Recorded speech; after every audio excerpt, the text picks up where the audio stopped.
We're on your side tonight, doing good with Share Charlotte.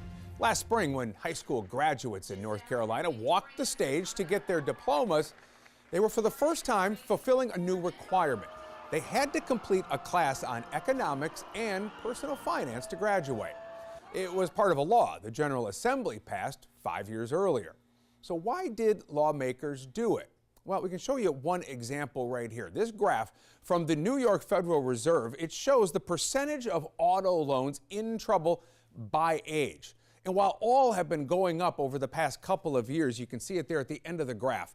The rate is quite a bit higher for those 18 to 29. That is the blue line that you see there. It's right around 5%, and that's a point or two higher than other age groups. So the thinking is, more education on money matters will hopefully lead to better money management. But there's another part to this.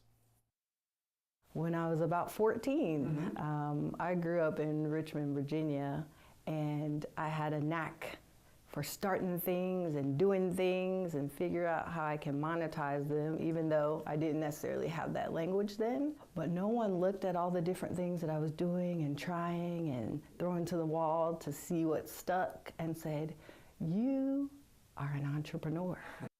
Well, that memory led Alexandra Arrington to launch the Money Magnets Club, a nonprofit that encourages entrepreneurship alongside that financial literacy. And they aren't waiting until high school to get started. They're creating the mindset in elementary school. Financial literacy and entrepreneurship go together, and those are the two pillars of what makes the organization do what it does. So you were kind of thinking this at 14, but you're starting much earlier than that even. Yeah.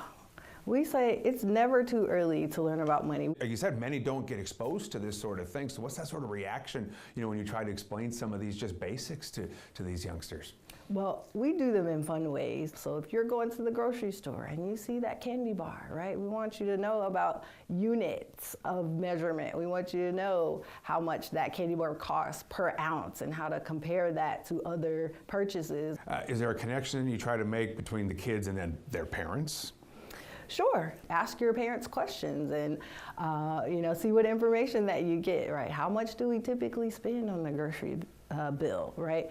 Giving them information, again, as context for, yes, your $2 candy bar doesn't seem like a lot of money, but when you don't get it and the grocery bill is $200, which may be very expensive, for most households, and it helps them to have a point of reference to think about, okay, well, maybe that $2 candy bar isn't as important as I thought. Mackenzie Wilkins has helped develop some of the programs used in the Money Magnet Club.